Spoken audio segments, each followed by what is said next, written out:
Hey, welcome to this edition of the Rainmaker Show.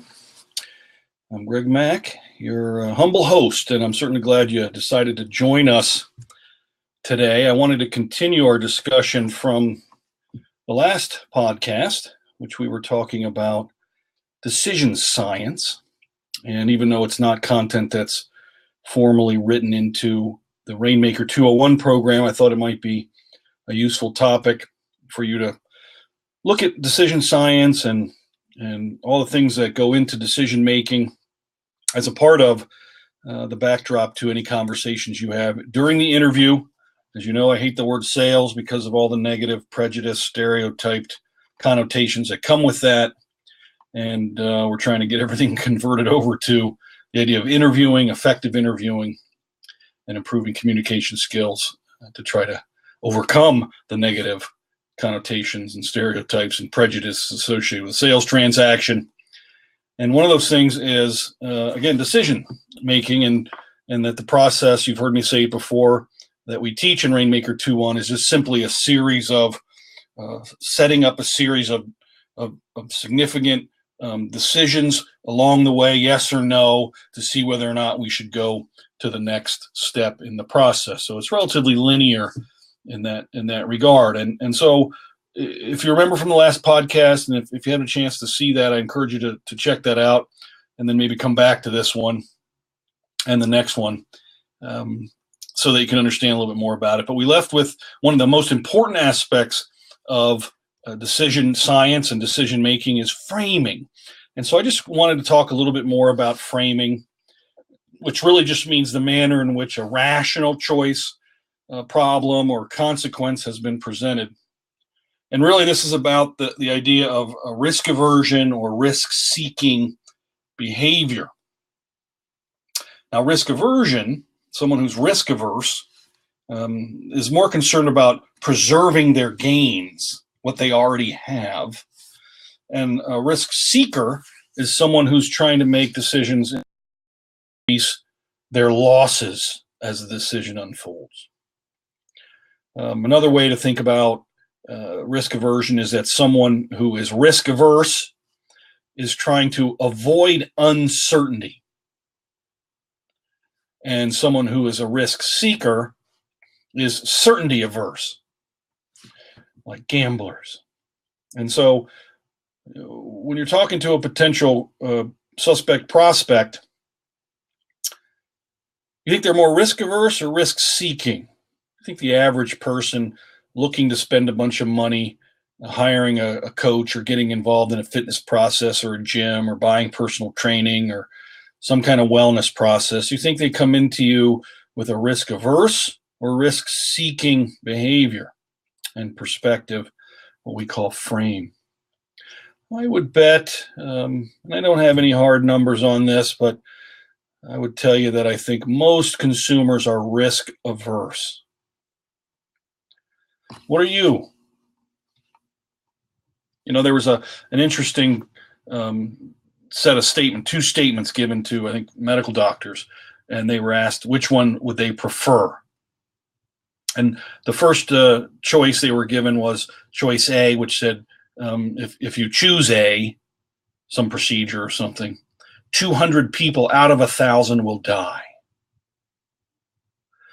And if you choose B, 800 people will live out of 1,000.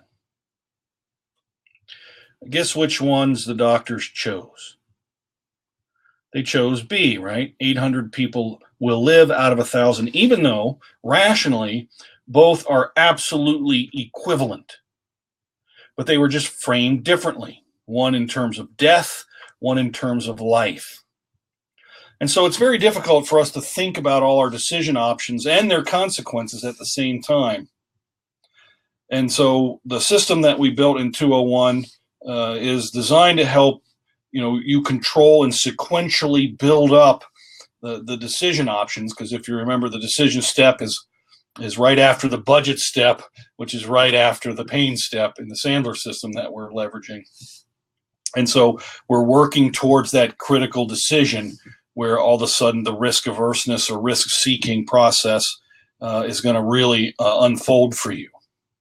And so it's about controlling thinking on your side of the process as the interviewer, and helping the suspect prospect get into some controlled thinking and prioritizing what's important to them. Because in the decision step, right, they have to present and evaluate all their assets. And so that's an important thing to understand when presenting the decision step, even though assets might be another person who helps them make the decision. An asset might be their time. An asset is their money, whether it's a credit card, cash, check, chickens, eggs, whatever the heck they're going to use to pay for your relationship with you. And so everybody comes in with bias and rules of thumb and experience and what they can remember, which is usually a little muddy. And so this is the thing I really want you to think about when you're in this conversation with somebody, is this idea of risk aversion and risk seekingness. And one of the theories that economists and game theorists proposes is called prospect theory. And it helps to describe how people make choices in situations where they have to decide between alternatives that involve risk, like money or medical procedures and things of the like. And so what this theory attempts to describe is how individuals evaluate potential losses and gains. And so when you're talking to your suspect or prospect, they're evaluating as the conversation unfolds whether they're going to potentially lose something and or gain something. And so their framing and the way you frame it becomes an important process, so you can get in line with, are they thinking about this as a potential loss financially? Are they thinking about this as a potential gain from a health perspective? And how are they balancing those ideas? And so what prospect theory does is it really predicts the direction of irrationality, in a sense. So there's two stages in prospect theory: the editing stage and the evaluation stage. And the editing stage or editing phase really is about all the possible outcomes of the decision, and they're ordered by some priority, what's most important. And we're trying to do that in the pain step, trying to figure out what their outcomes are relative to what their needs are in their current situation.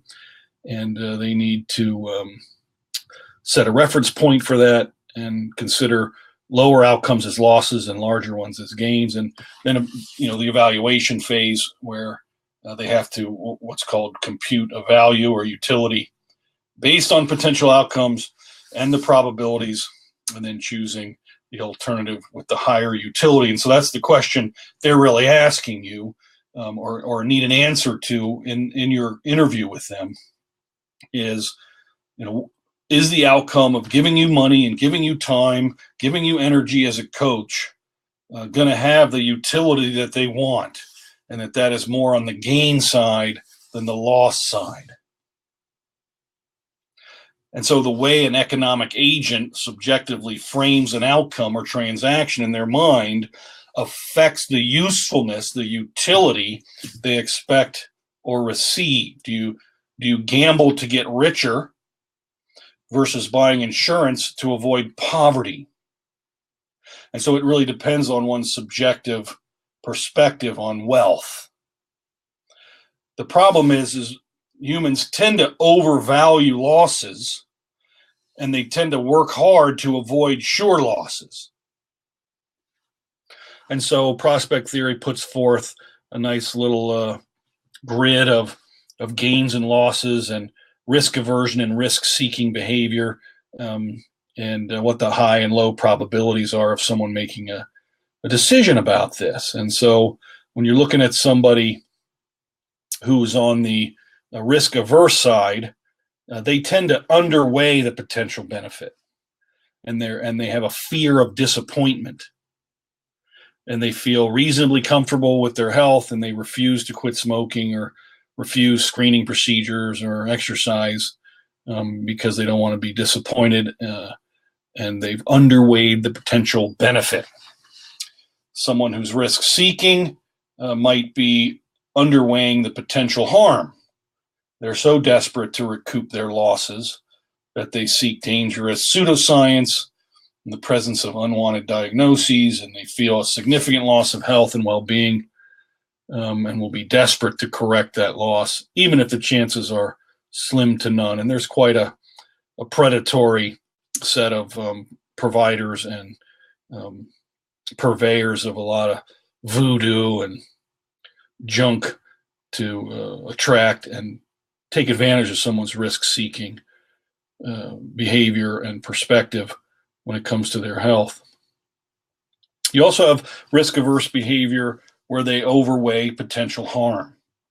They're afraid of some big loss, and they'll pursue unwanted or unwarranted or useless diagnostic testing in order to quell their fears in the case of someone who feels a lump in their arm or some kind of pain in their side, and they go overboard in terms of figuring out what's wrong.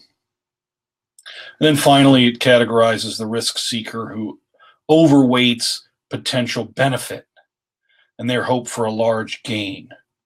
And individuals in this category may choose to take various supplements, homeopathic potions, or Reiki therapy, or some crazy thing on the whim that they will get some kind of dramatic benefit, even when they recognize the low likelihood of success. And so I just wanted to share with you a little bit about, again, more about framing and a little bit about prospect theory to give you maybe some more insight, some more internal cognitive ammunition in your conversation, in your interview with suspects and prospects, to recognize that behind the Rainmaker 201 strategy, tactics, and philosophy is this idea of risk management and framing.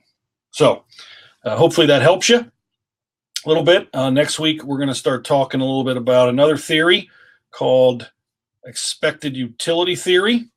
And we'll build into that a little bit and give you another sense of how economists and game theorists and folks in decision science, are looking at and describing the ways that humans make mostly irrational decisions. But we're trying to get a rational decision at the end, which is why we need to talk to, in a transactional analysis perspective, the parent ego state, the child ego state, and ultimately the adult ego state. So we have a fully integrated, rational decision at the end where risk is understood and the answer you're giving them for the problem they're bringing you is clear and full disclosed, and everybody knows what they're getting into. So thanks for jumping on, and happy interviewing.